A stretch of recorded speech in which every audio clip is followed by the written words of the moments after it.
Diverse consultants where every dream matters.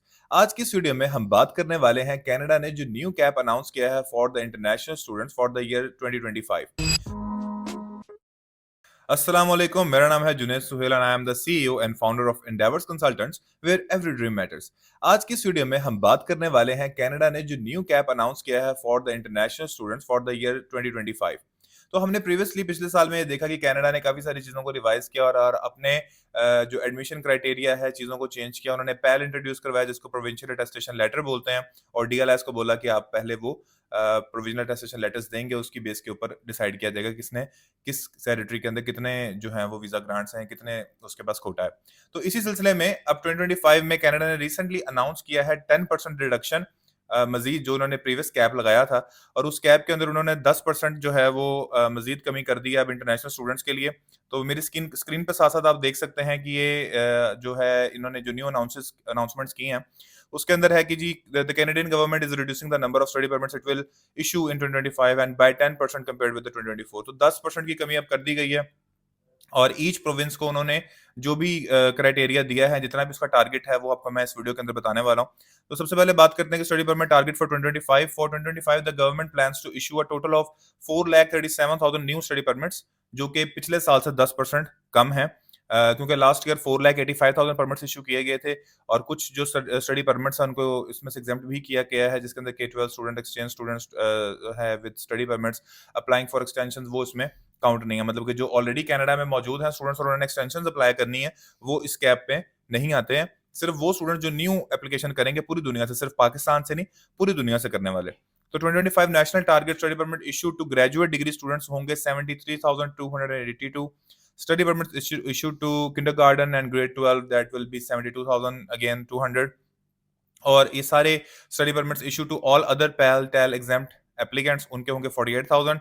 और study permits issue to remaining PAL and TAL required cohorts will be 2,42,994. So collectively they will be getting students from all over the world, and the amount is set to 4,37,000 international study permits.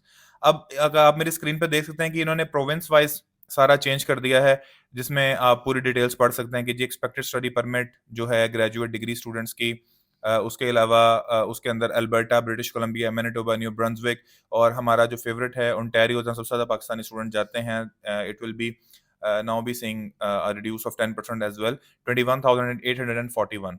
और break down of the PAL applications वो भी आप मेरी screen पे देख सकते हैं कि इन्होंने किस तरह से जो है वो इन चीज़ों को चेंज किया है। The table below essentially shows the maximum number of PAL required student applications allowed per province। तो ये उनका सारा नंबर है। अल्बर्टा में 5,256 है। उसके अलावा टोटल नंबर्स की अगर बात की जाए तो allocation for the graduate students it will B 1,20,068, और टोटल एलोकेशन जो है वो 5,50,000 के पास की जाएंगी। Most will go to the post secondary students. ज्यादा से ज्यादा जो ये कोटा है ये जा रहा है पोस्ट सेकेंडरी स्टूडेंट्स के लिए। In Ontario the Canadian province with the most international student, the provincial government intends to allocate 96% of its pal to public post secondary institution with only 4% going to the language schools and 0 going to the private colleges. तो अब आपने जब apply करना है तो आपने ये expect करना है कि आपने इसके साथ साथ ये जहन में रखना है कि 10% की रिडक्शन मजीद लगी है। अब आपने करने वाला काम क्या है? आपने मेरी स्क्रीन पर देखा कि मैंने जो चीजें लिखी थी, इसको मजीद जानने के लिए आप हमारे वेबसाइट पे जाके हमारे आर्टिकल्स को भी पढ़ सकते हैं। होना अब ये है कि आपने जब कनाडा में अप्लाई करना है तो आपने इनटेक को अर्ली चूज करना है। उसके साथ साथ आपको पता है 2 प्रोसेस चलते हैं कनाडा में, एक एसडीएस है, एक नॉन एसडीएस है। तो एसडीएस स्ट्रीम जो है वो ये कहती है कि स्टूडेंट डायरेक्ट स्ट्रीम, जिसकी बेसिक रिक्वायरमेंट है 1 ईयर फी अपफ्रंट, 6 ओवरऑल आईएलटीएस। उसके साथ साथ आपने अपना ब्लॉक अकाउंट ओपन करवाना है। Block account amount 20,000 something dollars है, वो आपने मेंटेन करनी है। उसमें से आपको आपके जो मंथली एक्सपेंस है वो बाउंस बैक होते रहेंगे। तो एडमिशन अप्लाई करने का ये गोल्डन टाइम है right now. If you want to apply in the Canada you should apply as early as possible, क्योंकि हमने देखा है कि लास्ट इनटेक के अंदर वीजा डिलेज भी आ रहे हैं। तो प्रोसेस इसका बिल्कुल सिंपल है। आपने हमें अपनी एप्लीकेशन देनी है, will apply into different universities, you will get the offer letters. उसके बाद आपकी जो है पैल अटेस्टेशन है, प्रोविंशियल अटेस्टेशन लेटर मिलेंगे आपको। उसके बाद हम यूनिवर्सिटी का डिपॉजिट है, आपका जो बैंक है, बहुत सारे बैंक है, फॉर एग्जांपल स्कॉशिया बैंक है, हम उसके अंदर आपका ब्लॉक अकाउंट ओपन करवाएंगे। उसके बाद आपका वीजा फाइल किया जाएगा, और वीजा का जो ड्यूरेशन है इस टाइम पे 1 माह से लेके ये 3 to 4 मंथ्स तक जा रहा है। तो this is the ideal time for you to apply for the September intake, और एज सून एज पॉसिबल अपने डॉक्यूमेंट्स को कंप्लीट करें और इसके अंदर अप्लाई करें। तो ये एक मेजर अपडेट आई थी अभी रिसेंटली कनाडा की तरफ से, जो कि रिडक्शन है 10% की ऑन द ओवरऑल कैप। तो अब आपने एहतियात से अप्लाई करना है, और अगर आप कनाडा जाने के ख्वाहिशमंद हैं तो आपको एज सून एज पॉसिबल इसके अंदर अप्लाई करना पड़ेगा। Thank you so much for watching our video. अगर आपको हमारी आज की वीडियो पसंद आई है, इसे लाइक कीजिएगा, सब्सक्राइब कीजिएगा, जितना हो सके अपने दोस्तों के साथ शेयर कीजिएगा। अल्लाह हाफिज।